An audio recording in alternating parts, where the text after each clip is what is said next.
EDU Terra का जो है 5000 प्लस क्वेश्चन का सेट करने वाले हैं, जो कि इसमें से प्रत्येक सेट में 50-50 क्वेश्चन होता है और काफ़ी ही महत्वपूर्ण ये क्वेश्चन होता है, जो कि बीपीएससी के लिए एसएससी के लिए, बिहार एसएससी के लिए, बीपीएससी टीचर के लिए, इवन 9-10 हो गया, 11-12 हो गया, और एक 40 नंबर का जो जनरल पेपर होता है उसमें भी ये काफ़ी महत्वपूर्ण होने वाला है। ये इसका जो डिस्कशन होगा, ये जो इसमें जो 50 क्वेश्चन रहेगा, ये काफ़ी ही महत्वपूर्ण होगा। तो चलिए हम सब लोग स्टार्ट करते हैं आज जो 50 क्वेश्चन का सेट, जो कि ईडीयू से है। 5000 प्लस क्वेश्चन वाला ये बुक है। आप सब, ये बुक काफ़ी ही अच्छा है, आप सब लोग ये बुक खरीद सकते हैं और इस पर प्रैक्टिस कर सकते हैं। तो चलिए हम सब लोग स्टार्ट करते हैं। सेट नंबर आज होगा 21। तो पहला क्वेश्चन है, परिवार नियोजन कार्यक्रम को किस पंचवर्षीय योजना के दौरान लागू किया गया था? तो परिवार नियोजन कार्यक्रम को चौथी पंचवर्षीय योजना के द्वारा लागू किया गया था। किसमें? चौथी पंचवर्षीय योजना के द्वारा लागू किया गया था, जो कि ऑप्शन नंबर बी में है। और एक बात और ध्यान में रखिए, परिवार नियोजन किस सूची में आता है? परिवार नियोजन जो है ये समवर्ती सूची में आता है। ये भी ध्यान दीजिए, कभी कभी ये पूछ देता है, परिवार नियोजन समवर्ती सूची में आता है। नेक्स्ट है, सर्वप्रथम खाद्यान्नों पर न्यूनतम समर्थन मूल्य को किस वर्ष शुरू किया गया था? खाद्यान्नों पर न्यूनतम समर्थन मूल्य को सर्वप्रथम 1964 में शुरू किया गया था। ऑप्शन नंबर सी इसका सही आंसर हो जाएगा। कब किया गया था? 1964 में। नेक्स्ट है, सुंदरी वृक्ष निम्नलिखित में से किसकी एक विशेष प्रकार की वनस्पति है? इसका ऑप्शन है, ए नंबर में है कंटक वन, बी नंबर में है पर्वत वनस्पति, सी टेगा वनस्पति, डी ज्वारीय वन। तो इसका सही आंसर हो जाएगा, सुंदरी वृक्ष जो है ज्वारीय वन की विशेषता है। ऑप्शन नंबर डी इसका सही आंसर हो जाएगा, सुंदरी वन ज्वारीय वन की विशेषता है। नेक्स्ट है 4 नंबर का क्वेश्चन है, देखिए 4 नंबर में है, कौन सा पर्वत हिमालयी श्रृंखला का भाग है? कौन सा पर्वत हिमालयी श्रृंखला का भाग है? तो ऑप्शन ए में है हिंदू कुश, ऑप्शन बी में काराकोरम, ऑप्शन सी में है कुनमुन, और डी में है इनमें से सभी। तो इसका सही आंसर हो जाएगा ऑप्शन डी, इनमें से सभी जो है ये हिमालयी श्रृंखला का भाग है, कुनमुन। नेक्स्ट देखिए 5वां क्वेश्चन है, क्षारीय मृदा को भारत में अन्य किस नाम से जाना जाता है? क्षारीय मृदा को भारत में अन्य किस नाम से जाना जाता है? इसका सही आंसर हो जाएगा कल्लर। ऑप्शन नंबर सी इसका सही आंसर हो जाएगा, क्षारीय मृदा को कल्लर के भी नाम से हम सब लोग जानते हैं। 6 नंबर का क्वेश्चन है, निम्नलिखित में से कौन एशिया और यूरोप के मध्य सीमा नहीं बनाते हैं? एशिया और यूरोप के मध्य सीमा कौन नहीं बनाते हैं? ऑप्शन नंबर ए में है यूराल पर्वत, ये तो बनाता है, बी में है कैस्पियन सागर, ये भी बनाता है, सी में है काकेकस पर्वत, ये भी बनाता है। लेकिन स्वेज नहर जो है, इसका सही आंसर डी हो जाएगा, स्वेज नहर एशिया और यूरोप के मध्य सीमा नहीं बनाता है। इसका सही आंसर हो जाएगा स्वेज नहर। स्वेज नहर जो है एशिया और यूरोप के मध्य सीमा नहीं बनाता है। उसके बाद यूराल पर्वत तो बनाता है, कैस्पियन सागर भी बनाता है, काकेकस पर्वत भी बनाता है। नेक्स्ट है, सर्वाधिक ऊंचाई पर स्थित दर्रा कौन है? सर्वाधिक ऊंचाई पर स्थित दर्रा है, ऑप्शन ए में है खैबर दर्रा, ऑप्शन बी में जोजिला दर्रा, ऑप्शन सी में नाथुला, ऑप्शन डी में रोहतांग दर्रा। तो इसका सही आंसर क्या हो जाएगा? सर्वाधिक ऊंचाई पर जो है ये कौन रहता है? नाथुला दर्रा है, सर्वाधिक ऊंचाई पर नाथुला दर्रा है। देखिए नेक्स्ट क्वेश्चन 8 नंबर का क्वेश्चन है, निम्नलिखित में से कौन सा नगर भूमध्य रेखा के सबसे निकट है? तो भूमध्य रेखा के सबसे निकट का नगर इसमें पूछ रहा है। देखिए बहुत ही, ए नंबर में ऑप्शन है मोगादिशु, बी नंबर में सिंगापुर, सी कोलंबो, डी मनीला। तो बताइए भूमध्य रेखा के सबसे निकट कौन सा नगर है? तो इसका सही आंसर हो जाएगा option number B, Singapore. Option number B जो है भूमध्य रेखा के सबसे निकट का है। आप सब लोग ज़्यादा से ज़्यादा इसको शेयर करते रहिए और सब्सक्राइब भी कीजिए, ताकि सभी लोग के पास पहुँचे, और ज़्यादा से ज़्यादा इसको वीडियो को देखने का प्रयास कीजिए, जो सभी एग्जाम के लिए काफ़ी ही महत्वपूर्ण ये होगा। तो चलिए नेक्स्ट का क्वेश्चन है, IUCN का मुख्यालय कहाँ है? तो IUCN का मुख्यालय आप सब लोग जवाब दीजिए कहाँ है? IUCN का मुख्यालय जो है कहाँ है बताइए? स्विट्जरलैंड में। इसका सही आंसर ऑप्शन नंबर बी हो जाएगा, IUCN का मुख्यालय स्विट्जरलैंड में है। 10 नंबर में है, रामसर संधि पर भारत ने किस वर्ष हस्ताक्षर किया था? बहुत ही इंपॉर्टेंट क्वेश्चन है, रामसर संधि पर भारत ने कब हस्ताक्षर किया था? तो रामसर संधि पर भारत ने 1 फरवरी 1982 में इस पर हस्ताक्षर हुआ था। ऑप्शन नंबर सी इसका सही आंसर हो जाएगा, रामसर संधि पर भारत ने 1 फरवरी 1982 में रामसर संधि पर हस्ताक्षर हुआ था। अब देखिए 10 नंबर हो गया। अब 11 नंबर का क्वेश्चन है, वातावरण के दैनिक एवं अजैविक घटकों की अंतःक्रिया से विकसित तंत्र को क्या कहते हैं? वातावरण के जैविक एवं अजैविक घटकों की अंतःक्रिया से विकसित तंत्र को क्या कहते हैं? तो ऑप्शन ए में पारिस्थितिकी कहते हैं, जैव विविधता कहते हैं, पारिस्थितिकी तंत्र कहते हैं, डी नंबर इनमें से कोई नहीं। तो इसका सही आंसर हो जाएगा ऑप्शन नंबर सी, पारिस्थितिकी तंत्र कहते हैं। देखिए ऑप्शन में पारिस्थितिकी भी है, लेकिन ये नहीं इसका आंसर होगा, आंसर हो जाएगा पारिस्थितिकी तंत्र कहते हैं। नेक्स्ट है, रामसर सूची में सूचीबद्ध डोपोर झील किस राज्य में है? रामसर सूची में सूचीबद्ध डोपोर झील, बताइए डोपोर झील किस राज्य में है? देखिए इसका ऑप्शन क्या है, ए नंबर में ऑप्शन है असम, बी नंबर में है कर्नाटक, सी है मणिपुर, डी है गोवा। सही उत्तर दीजिए, कहाँ है इसका सही आंसर? इसका जो सही आंसर हो जाएगा ऑप्शन नंबर ए, असम में। ऑप्शन नंबर ए असम हो जाएगा इसका सही आंसर। ऑप्शन नंबर ए हो जाएगा असम में। डोपर झील कहाँ है? असम में है। अब देखिए नेक्स्ट क्वेश्चन है 13 नंबर, अनुसूचित क्षेत्रों तथा अनुसूचित जनजातियों के प्रशासन का नियंत्रण के बारे में उपबंध संविधान के किस अनुसूची में है? देखिए अनुसूचित क्षेत्र तथा अनुसूचित जनजातियों के प्रशासन का नियंत्रण के बारे में किस अनुसूची में है? तो सीधा इसका जो है किस अनुसूची में बताइए, तीसरी अनुसूची में है, चौथी अनुसूची में है, पांचवी अनुसूची में है, छठी अनुसूची। इसका सही आंसर बताइए क्या होगा? इसका सही आंसर हो जाएगा ऑप्शन नंबर सी, पांचवी अनुसूची में है। किस अनुसूची में? पांचवी अनुसूची में, अनुसूचित क्षेत्र तथा अनुसूचित जनजातियों के प्रशासन का नियंत्रण के बारे में।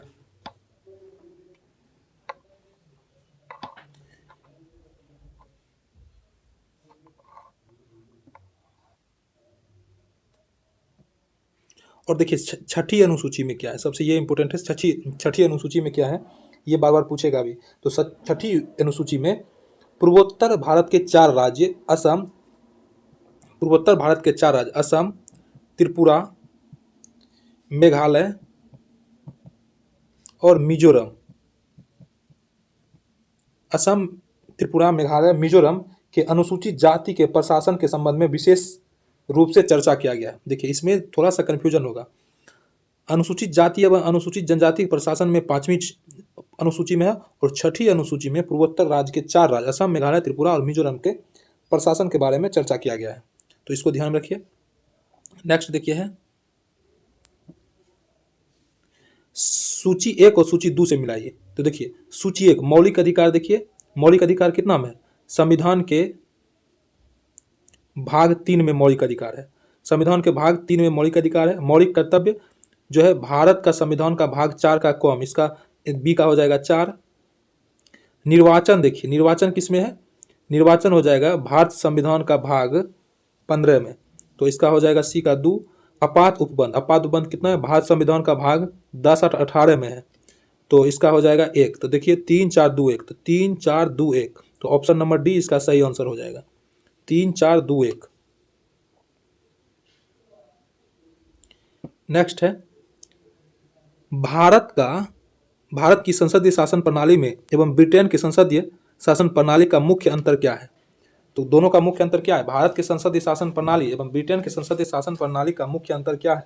तो इसका मुख्य अंतर है न्यायिक समीक्षा का, न्यायिक समीक्षा। इसका सही आंसर हो जाएगा न्यायिक समीक्षा। अब देखिए भारतीय संविधान के निम्नलिखित अनुच्छेदों में कौन विधायक सत्ता पर पूर्ण नियंत्रण लगाता है? ये बहुत ही इंपॉर्टेंट क्वेश्चन है। भारतीय संविधान के निम्नलिखित अनुच्छेदों में कौन विधायक सत्ता पर पूर्ण नियंत्रण लगाता है? तो विधायक सत्ता पर पूर्ण नियंत्रण अनुच्छेद 14 लगाता है। विधायक सत्ता पर पूर्ण नियंत्रण कौन लगाता है? अनुच्छेद 14।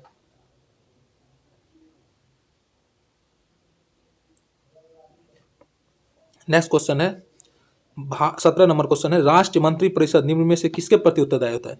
राज्य मंत्री परिषद निम्न में से किसके प्रति उत्तरदायी होता है? तो देखिए इसका ऑप्शन है ए नंबर में विधानसभा, बी राज्यपाल, सी मुख्यमंत्री, डी राष्ट्रपति। बताइए किसमें होता है? तो राज्य मंत्री परिषद होता है ऑप्शन नंबर ए, विधानसभा के प्रति उत्तरदायी होता है। 18 नंबर का क्वेश्चन है, एक व्यक्ति ग्राम पंचायत का चुनाव लड़ना चाहता है, उसकी उम्र कितनी होनी चाहिए? देखिए ग्राम पंचायत का चुनाव लड़ने के लिए उम्र 21 वर्ष या इससे ऊपर होना चाहिए। ऑप्शन में देख लीजिए, ऑप्शन नंबर सी में है 21 वर्ष या उससे ऊपर होना चाहिए ग्राम पंचायत का चुनाव लड़ने के लिए। अब देखिए 19 नंबर क्वेश्चन है, निम्नलिखित में से किस संविधान संशोधन द्वारा पंचायतों को संवैधानिक दर्जा दिया गया? तो पंचायत को संवैधानिक दर्जा कब दिया गया? 73वां संविधान संशोधन में। 73वां संविधान संशोधन देख लीजिए, ऑप्शन नंबर ए में है 73वां संविधान संशोधन के अधिनियम के द्वारा संविधान संशोधन में पंचायतों को संवैधानिक दर्जा दिया गया है। नेक्स्ट है 20 नंबर क्वेश्चन, भारतीय संविधान के अनुसार निम्नलिखित में से कौन एक भारतीय मूल का अधिकार नहीं है?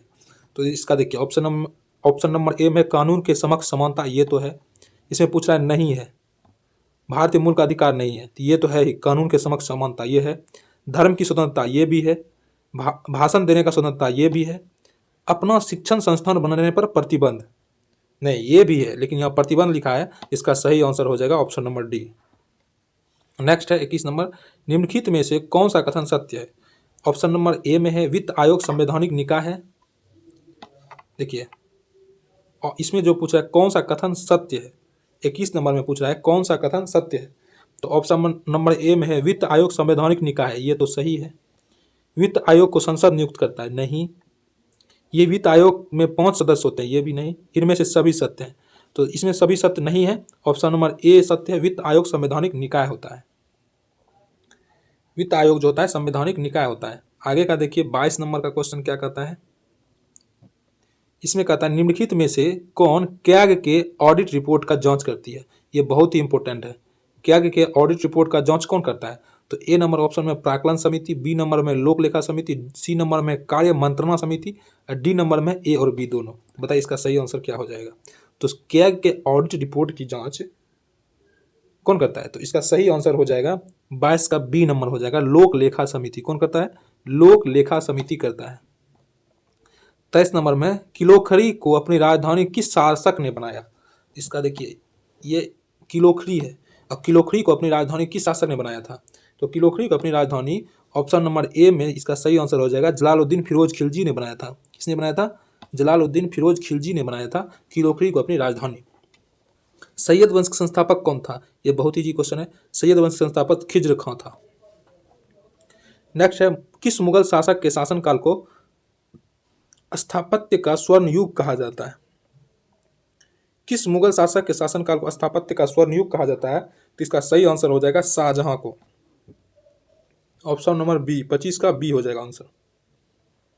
अब देखिए 26 नंबर आंसर, 26 नंबर क्वेश्चन क्या कहता है, परम भागवत की उपाधि धारण करने वाला प्रथम गुप्त शासक कौन था? पूछता है परम भागवत की उपाधि धारण करने वाला प्रथम गुप्त शासक कौन था? तो इसका सही आंसर देखिए, ऑप्शन नंबर ए में चंद्रगुप्त प्रथम, बी में श्रीगुप्त, सी में कुमारगुप्त और डी में समुद्रगुप्त। बताइए इसका सही आंसर क्या हो जाएगा? परम भागवत की उपाधि धारण करने वाला प्रथम गुप्त शासक। तो परम भागवत की उपाधि धारण करने वाला प्रथम गुप्त शासक था, इसका सही आंसर हो जाएगा समुद्रगुप्त। डी नंबर आंसर हो जाएगा, परम भागवत समुद्रगुप्त। नेक्स्ट क्वेश्चन है, शतपथ ग्रंथ किस वेद का ब्राह्मण ग्रंथ है? बताइए शतपथ ग्रंथ किस वेद का ब्राह्मण ग्रंथ है? 27 का आंसर बताइए। तो इसका सही आंसर हो जाएगा option number B, Yajurveda. Yajurveda का ब्राह्मण ग्रंथ है शतपथ ब्राह्मण। शतपथ ग्रंथ किस वेद का ब्राह्मण ग्रंथ है? तो इसका हो जाएगा यजुर्वेद। नेक्स्ट है, विष्णु पुराण किस वंश से संबंधित है? तो विष्णु पुराण जो है इसका सही आंसर हो जाएगा ऑप्शन नंबर ए, मौर्य वंश। विष्णु पुराण मौर्य वंश से संबंधित है। अब देखिए, द्वितीय आंग्ल मैसूर युद्ध के समय भारत का गवर्नर जनरल कौन था? द्वितीय आंग्ल मैसूर युद्ध के समय भारत का गवर्नर जनरल था वारेन हेस्टिंग्स। कौन था? वारेन हेस्टिंग्स था। तो इसका सही आंसर हो जाएगा द्वितीय आंग्ल मैसूर युद्ध के समय भारत का गवर्नर जनरल कौन था? तो इसका सही आंसर हो जाएगा वारेन हेस्टिंग्स। तो प्रथम आंग्ल मैसूर के समय पूछेगा प्रथम आंग्ल मैसूर युद्ध कब हुआ था? तो प्रथम आंग्ल मैसूर युद्ध 1767 से 1769 के बीच हुआ था, और इसमें युद्ध की समाप्ति मद्रास की संधि से हुआ। किससे हुआ? मद्रास की संधि से हुआ प्रथम आंग्ल मद्रास की संधि, इसको याद रखिए, 1767 से 1769 में प्रथम आंग्ल मैसूर युद्ध। उसके बाद होता है द्वितीय आंग्ल मैसूर युद्ध। द्वितीय आंग्ल मैसूर युद्ध जिसका कि गवर्नर था वारेन हेस्टिंग्स, और यह 1780 से 1784 के बीच हुआ। इसमें कौन विजयी होता है? हैदर अली विजयी होता है। हैदर अली विजयी होता है, किंतु 1782 ईस्वी में हैदर अली की मृत्यु हो गई। इसके पश्चात जो है युद्ध का नेतृत्व किसने करता है? टीपू सुल्तान करता है। टीपू सुल्तान करता है, और 1784 ईस्वी में मंगलोर की संधि के द्वारा इस युद्ध की समाप्ति होती है। द्वितीय आंग्ल मैसूर युद्ध जो होता है 1784 में समाप्त होता है, किस संधि से? मंगलोर की संधि से। अब देखिए तृतीय आंग्ल मैसूर युद्ध। तृतीय आंग्ल मैसूर युद्ध जो होता है 1790 से 92 के बीच होता है, और इसमें जो है यह टीपू सुल्तान का पराजय होता है और श्रीरंगपट्टनम की संधि से यह समाप्त होता है। श्रीरंगपट्टनम की संधि से तृतीय आंग्ल मैसूर समाप्त होता है और चतुर्थ आंग्ल मैसूर 1799 में होता है। टीपू सुल्तान अंग्रेजों के विरुद्ध युद्ध लड़ने के लिए फ्रांसीसी सेना का भी साथ लिया। इसमें टीपू सुल्तान ने अंग्रेजों से युद्ध लड़ने के लिए फ्रांसीसी सेना का भी साथ लिया और इसमें टीपू सुल्तान मारा गया और मैसूर पर अंग्रेजों का राज हो गया। 1799 में टीपू सुल्तान मारा गया। तो इस तरह से पूरा आंग्ल मैसूर युद्ध को हम सब लोग देख लिए। आगे का क्वेश्चन है, देखिए क्वेश्चन नंबर 30, निम्नलिखित में से कौन सुमेलित नहीं है? तो देखिए, नौसेना का विद्रोह 1940 में, ये तो सही है। कांग्रेस सोशलिस्ट पार्टी का गठन 1934 में, ये भी सही है। बारदौरी सत्याग्रह 1928 में, ये भी सही है। सही कौन है? पूना पैक्ट 1931, ये गलत है, यही इसका सही आंसर हो जाएगा। बोलता है इसमें से कौन सही नहीं है? पूना पैक्ट 1931 में नहीं, 1932 में हुआ था पूना पैक्ट। कब हुआ था? 1932 में। और नौसेना विद्रोह हुआ था 1940 में। कांग्रेस सोशलिस्ट पार्टी का गठन हुआ था 1934 में। बारदौरी सत्याग्रह हुआ था 1928 में। तो इसका सही आंसर ये ऑप्शन नंबर डी हो जाएगा, जो कि इसमें पूछता है नहीं है सुमेलित। पूना पैक्ट 1931, जो कि पूना पैक्ट हुआ था 1932 में। नेक्स्ट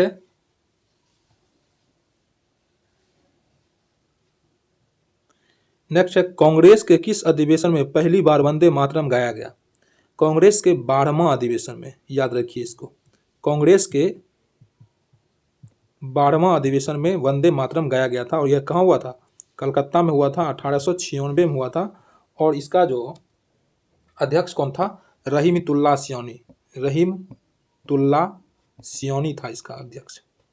तो ये याद रखिए, 1896 में हुआ था। 12वां अधिवेशन में पहली बार वंदे मातरम गाया गया था और ये कलकत्ता में हुआ था। इसका अध्यक्ष था रहीमतुल्लाह सियोनी। नेक्स्ट है, समाचार दर्पण पत्रिका के संस्थापक कौन थे? ये बहुत इंपॉर्टेंट क्वेश्चन है। समाचार दर्पण पत्रिका के संस्थापक थे option number D William Carey. William Carey option number D जो है समाचार दर्पण पत्रिका के संस्थापक हुआ करते थे। अब देखिए 33 नंबर क्वेश्चन है, पर्वतों पर आच्छादित हिम सूर्य की गर्मी द्वारा एक साथ न पिघलने का क्या कारण है? एक साथ न पिघलने का क्या कारण इसमें पूछ रहा है। तो इस ऑप्शन नंबर ए में यह अति कठोर होता है, ये तो गलत हो सकता है। ऑप्शन नंबर सी में है इसकी विशिष्टता उष्मा समक्षमता कम होती है, ये भी गलत है। इसमें संलग्न की गुप्त उष्मा उच्च होती है, ये भी गलत है। देखिए ऑप्शन नंबर बी इसका सही आंसर हो जाएगा। यह सूर्य से प्राप्त अधिकांश उष्मा को परावर्तित कर देती है। यह सूर्य से प्राप्त अधिकांश उष्मा को परावर्तित कर देती है। नेक्स्ट हो गया इसका 34 नंबर, रेफ्रिजरेटर खाद्य पदार्थों को खराब होने से बचाते हैं क्योंकि? इसका सही आंसर हो जाएगा डी नंबर, इसके न्यून तापमान पर जीवाणु और फफूंदी निष्क्रिय होते हैं। इसमें जो देखिए रेफ्रिजरेटर में जो न्यून तापमान होते हैं, इसमें जीवाणु और फफूंद नहीं पनप पाते हैं, इसलिए वहाँ भोजन खराब होने से बच जाता है। नेक्स्ट क्वेश्चन है 35 नंबर, गुरुत्वाकर्षण बल निम्नलिखित में से किस स्थान पर सबसे कम होता है? ये तो बहुत आसान क्वेश्चन हो गया। विषुवत रेखा पर सबसे कम होता है। जो आसान है उस पर ज़्यादा ध्यान नहीं देंगे, ज़्यादा समय नहीं देंगे। देखिए नेक्स्ट क्वेश्चन है 36 नंबर, कपड़ों पर लगे हल्दी के दाग पर जब क्षारीय प्रकृति वाला साबुन रगड़ते हैं तब उस धब्बे का रंग भूरा लाल हो जाता है, ऐसा क्यों होता है? ऐसा इसलिए होता है क्योंकि हल्दी एक प्राकृतिक सूचक है। ऑप्शन नंबर सी इसका सही आंसर हो जाएगा, क्योंकि हल्दी जो है एक प्राकृतिक सूचक है। 36 का सी नंबर ऑप्शन। अब देखिए 37 में लिखता है, फ्लोरोसेंट ट्यूब में साधारणतः कौन सा पदार्थ का प्रयोग किया जाता है? देखिए यही क्वेश्चन अभी जो 6 to 8 का एग्जाम हुआ TRE 3.0 में साइंस में यही पूछा था क्वेश्चन। फ्लोरोसेंट ट्यूब में साधारणतः कौन सा पदार्थ पाया जाता है? तो फ्लोरोसेंट ट्यूब में साधारणतः देखिए ऑप्शन इसमें है सोडियम वाष्प एवं नियोन, सोडियम ऑक्साइड एवं आर्गन, मर्क्यूरिक ऑक्साइड एवं नियोन। ऑप्शन नंबर डी में पारा एवं आर्गन। बताइए कौन है? फ्लोरोसेंट ट्यूब में कौन सा पाया जाता है? तो इसका सही आंसर हो जाएगा पारा वाष्प एवं आर्गन। 37 का हो जाएगा पारा वाष्प एवं आर्गन। 38 में देखिए, निम्नलिखित में से टिंडल प्रभाव को कौन प्रदर्शित करता है? तो ऑप्शन देखिए इसका, ए नंबर में दूध और पानी का मिश्रण, कॉपर सल्फेट का विलयन, सी नंबर में स्टार्च का विलयन, डी नंबर में नमक का घोल। बताइए टिंडल प्रभाव को कौन प्रदर्शित करेगा इसमें? ऑप्शन 38 का ऑप्शन नंबर ए इसका सही आंसर हो जाएगा, दूध और पानी का मिश्रण। नेक्स्ट है डीएनए में कौन सी शर्करा पाई जाती है? तो ये तो सब जानते होंगे, डीएनए में डीऑक्सीराइबोज शर्करा पाई जाती है। ऑप्शन नंबर बी इसका सही आंसर हो जाएगा। आप सब लोग इसको शेयर जरूर कीजिए इस वीडियो को, और सब्सक्राइब जरूर कीजिए ताकि सभी लोगों के पास पहुंच सके, और ज़्यादा से ज़्यादा इस वीडियो को देखने का प्रयास कीजिए, सभी के दोस्तों के पास ये वीडियो भेजिए। ये सभी एग्जाम के लिए काफ़ी महत्वपूर्ण होगा, ऑल एग्जाम के लिए, इसलिए आप सब लोग ज़्यादा से ज़्यादा इसको शेयर कीजिए। चलिए नेक्स्ट में बढ़ते हैं 40 नंबर क्वेश्चन में। केवल पादप कोशिकाओं में पाए जाने वाले कोशिकाओं निम्न में से कौन हैं? इसका देखिए सही, इसका जो ऑप्शन नंबर 1 है प्लेस्टिड, तारक केंद्र, लाइसोसोम और रसधनिया। बताइए इस सब में पादप में पाए जाने वाले कोशिकांग कौन कौन है? तो इसका सही आंसर हो जाएगा केवल पादप में ये प्लेस्टिड। इसका सही आंसर ए हो जाएगा प्लेस्टिड, क्योंकि लाइसोसोम तो दोनों में पाया जाता है, रसधानियाँ भी दोनों में पाया जाता है, और तारक केंद्र भी दोनों में पाया जाता है। 41 नंबर का क्वेश्चन है जीवाणुओं की कोशिका भित्ति निम्न में से किसकी बनी होती है? तो जीवाणु की कोशिका भित्ति किसकी बनी होती है? तो ऑप्शन ए में लिपिड, बी में सेल्यूलोज, ऑप्शन सी में काइटिन, ऑप्शन डी में पेप्टोग्लाइकन। बताइए इसका सही आंसर कौन हो जाएगा? जीवाणु की कोशिका भित्ति निम्नलिखित में से किसकी बनी होती है? तो इसका सही आंसर हो जाएगा पेप्टोग्लाइकॉन। जीवाणु कोशिका भित्ति पेप्टोग्लाइकॉन की बनी होती है, ऑप्शन नंबर डी। 42 नंबर में कार्बोहाइड्रेट उपापचय को निम्नलिखित में से किसके द्वारा नियंत्रित किया जाता है? कार्बोहाइड्रेट उपापचय को निम्नलिखित में से, इसका सही आंसर हो जाएगा, ये तो सब जानते होंगे, इंसुलिन। कार्बोहाइड्रेट को इंसुलिन के द्वारा नियंत्रित किया जाता है। 43 नंबर का क्वेश्चन है निम्नलिखित में से सबसे अधिक जंतु किस संघ में पाया जाता है? तो इसका सही आंसर हो जाएगा आर्थ्रोपोडा, ए नंबर। और सेकेंड नंबर पाता है मोलास्का। आर्थ्रोपोडा जो है सबसे बड़ी फाइलम होती है। नेक्स्ट है मानव शरीर की सबसे बड़ी ग्रंथि कौन सी है? मानव शरीर की सबसे बड़ी मिश्रित ग्रंथि कौन है? और 44 नंबर का क्वेश्चन है। तो मिश्रित ग्रंथि अगर पूछेगा मानव शरीर का, तो ऑप्शन नंबर सी इसका अग्नाशय हो जाएगा। अग्नाशय सबसे बड़ी मिश्रित ग्रंथि है मानव शरीर का, अग्नाशय। देखिए नेक्स्ट क्वेश्चन है रदरफोर्ड के परमाणु मॉडल की त्रुटियों को किसने दूर किया? 45 नंबर का क्वेश्चन है रदरफोर्ड के परमाणु मॉडल को किसने दूर किया? तो इसका सही आंसर हो जाएगा नील्स बोर ने दूर किया। किसने किया? नील्स बोर ने दूर किया। इसका सही आंसर बी हो जाएगा। नेक्स्ट क्वेश्चन है एल्कोहल से ईथर बनाने की विधि में उत्प्रेरक के रूप में निम्न में से किसका प्रयोग किया जाता है? तो एल्कोहल से ईथर बनाने के लिए किस उत्प्रेरक का प्रयोग किया जाता है? तो इसका सही आंसर हो जाएगा गर्म एल्यूमिना। इसका सही आंसर ए नंबर हो जाएगा, गर्म एल्यूमिना। एल्कोहल से ईथर बनाने के लिए गर्म एल्यूमिना का प्रयोग किया जाता है। 47 नंबर में साबुन ग्रीज को किस विधि द्वारा अलग करते हैं? साबुन ग्रीज को किस विधि द्वारा अलग करते हैं? तो इसका सही आंसर हो जाएगा पाइसीकरण के द्वारा। साबुन ग्रीज को पाइसीकरण विधि के द्वारा अलग करते हैं। इसका सही आंसर ए हो जाएगा। निम्नलिखित में है 48 नंबर में है निम्नलिखित में से कौन सुमेलित नहीं है? निम्नलिखित में से कौन सुमेलित नहीं है? तो देखिए ओलिव की शाखा, ए नंबर में ओलिव की शाखा संस्कृति एवं सभ्यता का प्रतीक है। बी नंबर में कबूतर पक्षी शांति का प्रतीक है। सी नंबर में उल्टा झंडा संकट का प्रतीक है। डी नंबर में सभी सुमेलित है। बताइए इसका सही आंसर। तो इसका सही आंसर हो जाएगा, पूछ रहा है कि निम्नलिखित में से कौन सुमेलित नहीं है? तो ओलिव की शाखा जो है ये संस्कृति एवं सभ्यता का प्रतीक नहीं है, ये शांति का प्रतीक है। और कबूतर भी शांति का प्रतीक, ये सही है। उल्टा झंडा संकट का प्रतीक, ये भी सही है। इसका सही आंसर हो जाएगा ऑप्शन नंबर ए, जो कि ओलिव की शाखा यहाँ दिया हुआ संस्कृति एवं सभ्यता का प्रतीक, जो कि यहाँ गलत है। इसका सही आंसर ए हो जाएगा। अब देखिए दिल्ली का मोती मस्जिद किस मुगल शासक के द्वारा बनवाया गया था? तो दिल्ली का मोती मस्जिद 49 का नंबर क्वेश्चन है। दिल्ली का मोती मस्जिद जो है ये औरंगजेब के द्वारा बनवाया गया था। ये बहुत ही पूछता है। तो औरंगजेब के द्वारा दिल्ली का मोती मस्जिद बनवाया गया था। अब देखिए लास्ट क्वेश्चन होगा आज का 50वां क्वेश्चन। आप सब लोग इस वीडियो को ज़्यादा से ज़्यादा शेयर कीजिए ताकि मैं रोज़ 50-50 क्वेश्चन का सेट आपको डिस्कशन करवा सकूं। देखिए वारकरी समुदाय की स्थापना किसने की थी? ऑप्शन 50 नंबर क्वेश्चन में वारकरी संप्रदाय की स्थापना किसने की थी? तो ऑप्शन नंबर ए में माधव, बी नंबर में तुकाराम, सी नंबर में रामानुज, डी नंबर में विष्णु स्वामी। तो इसका सही आंसर जो होगा वारकरी संप्रदाय, ये तुकाराम ने किया था। ऑप्शन नंबर बी इसका सही आंसर हो जाएगा तुकाराम। देखिए अब हम सब लोग का 50 क्वेश्चन का सेट हो चुका है। अब जो देखिए इसमें कुछ अस्मरणीय तथ्य दिया गया है, इसको भी हम सब लोग देख लेते हैं। सबसे पहले दिया हुआ है न्याय की जंजीर के रूप में जाना जाता है, तो न्याय की जंजीर के रूप में जाना जाता है जहांगीर। नेक्स्ट है जहांगीर के बड़े पुत्र खुसरो ने गुरु अर्जुन देव की सहायता से जहांगीर के खिलाफ विद्रोह किया था। पूछेगा खुसरो ने किसके सहायता से जहांगीर के खिलाफ विद्रोह किया था, तो गुरु अर्जुन देव की सहायता से जहांगीर के खिलाफ विद्रोह किया था। कौन? खुसरो ने। आगे है खुसरो की सहायता करने के कारण जहांगीर ने गुरु अर्जुन देव को फांसी दे दिया था। पूछता है गुरु अर्जुन देव को फांसी किसने दिया था? सॉरी, जहांगीर ने दिया था। इसके शासनकाल में मुगल चित्रकला अपने चरमोत्कर्ष पर थी। जहांगीर के शासनकाल में चित्रकला जो है चरमोत्कर्ष पर, मतलब बहुत चित्रकला बहुत आगे चला गया था मुगल काल में।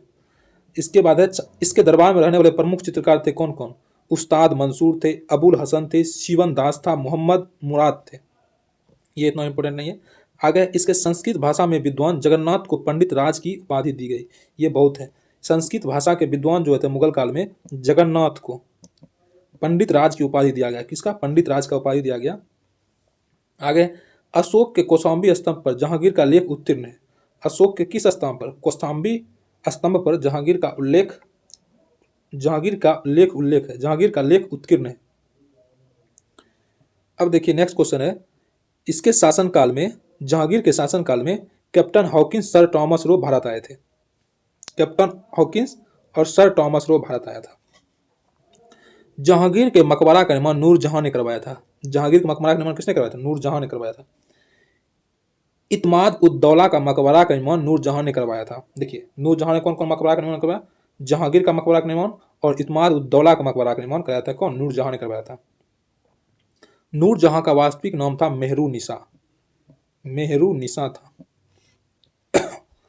अब देखिए मयूर सिंहासन का निर्माण किसने किया था? शाहजहां ने करवाया था। देखिए न्याय का जंजीर अगर पूछेगा तो जहांगीर, और मयूर सिंहासन का निर्माण किसने किया था? तो शाहजहां ने करवाया था मयूर सिंहासन का निर्माण। आगे ताजमहल का निर्माण करने वाला मुख्य स्थापत्य कलाकार कौन था? उस्ताद अहमद लाहौरी। ये पूछता है कभी कभी। नेक्स्ट है शाहजहां के शासनकाल को स्थापत्य कला का स्वर्ण युग का कहा जाता है। शाहजहां के शासनकाल को स्थापत्य कला को और जहांगीर के शासनकाल को चित्रकला। तो शाहजहां स्थापत्य कला, जहांगीर चित्रकला। दारा शिकोह शाहजहां का पुत्र था। पूछता है दारा शिकोह किसका पुत्र था? शाहजहां का। दारा शिकोह ने सिर ए अकबर के नाम से उपनिषद का अनुवाद करवाया। इसके अतिरिक्त इसने भगवत गीता एवं रामायण का भी फारसी में अनुवाद करवाया। कौन? दारा शिकोह। ये क्वेश्चन पूछता है दारा शिकोह के बारे में, भगवत गीता एवं रामायण का फारसी में अनुवाद करवाया किसने? तो दारा शिकोह ने करवाया। दारा शिकोह को शाह बुलंद इकबाल के रूप में जाना जाता है। दारा शिकोह को किस नाम से जाना जाता है? तो शाह बुलंद इकबाल। शाह बुलंद इकबाल किसके नाम से जाना जाता है? ये शाह बुलंद इकबाल कौन नाम से जाना जाता है? तो ये दारा शिकोह इसका सही आंसर हो जाएगा, दारा शिकोह। शाहजहां को औरंगजेब ने आगरा के किले में बंद कर रखा था। इसको भी याद रखिए, शाहजहां को औरंगजेब ने आगरा के किले में बंद कर रखा था। अब देखिए कुछ युद्ध हम सब लोग देख लेते हैं। देखिए धर्मट का युद्ध कब हुआ था? धर्मट का युद्ध हुआ था अप्रैल 1658 में। इसमें कौन विजय हुआ था? औरंगजेब विजय हुआ था। सामूगढ़ का युद्ध कब हुआ था? 1658 में।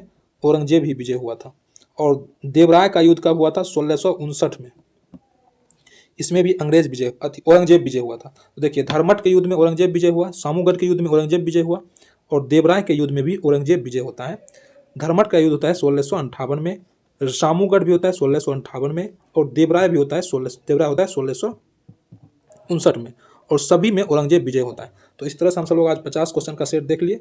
आगे भी सेट ये चलता रहे, देखिए और ज़्यादा से ज़्यादा शेयर कीजिए और सब्सक्राइब भी कीजिए। चलिए मिलते हैं नेक्स्ट सेशन में, तब तक के लिए धन्यवाद। जय हिंद।